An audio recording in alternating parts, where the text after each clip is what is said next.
All right, the first thing that we're going to do is take a look at the components of your Blackboard course shell.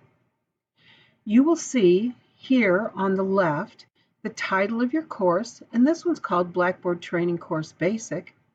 And then you'll see the components of the Blackboard shell.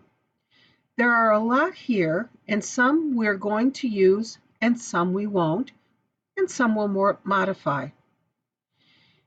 Then you'll see course management, and these are instructor-only tools that you will use to create, navigate through, grade, and do a variety of things in your shell.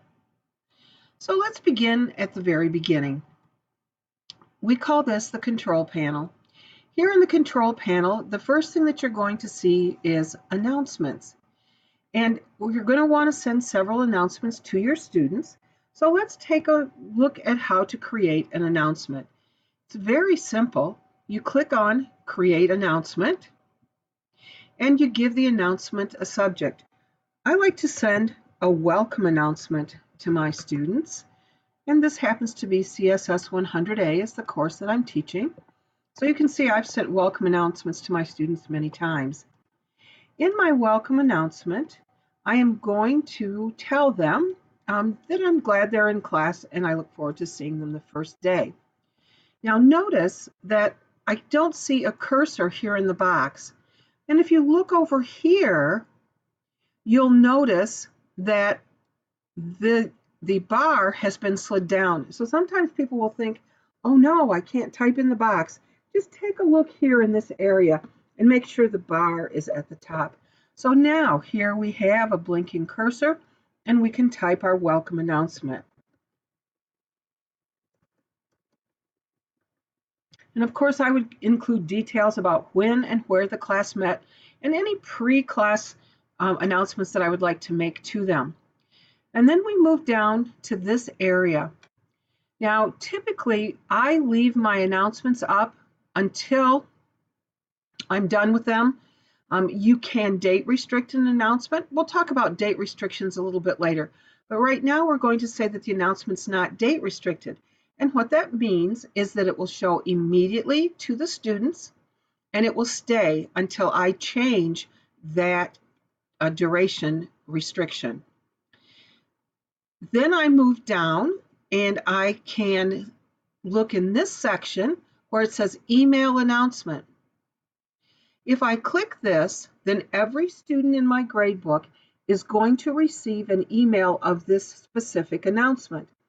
Now, regardless of whether or not I click this, they're going to receive an email that says you have a new announcement in your course. So you might as well click and send the entire announcement. That's my advice, because this way they'll see it if they check their email and or they'll see it if they come into the course. So we click submit. Now that email is sending out to the students and to you, by the way. And once Blackboard has finished processing it, and that takes just a moment, you'll get a banner and it says success announcement was created and an email was successfully sent to all users in the course. Once you've read that and you know that you had success, just click on the X to dismiss that banner. And now we see our announcement. Welcome to CSS 100A. It says when it was posted, and then it has the message. On the right-hand side, it shows who was posted and to the course it was posted to. Now I can edit this announcement. Maybe I spelled something wrong. Maybe I want to add something to it simply by clicking here, clicking edit. Notice it takes me right back into the announcement information. So welcome to class. See you Thursday. And now I need to check, am I going to email this to my students again or not? That's up to you. I will. Blackboard will again process it. And in just a moment,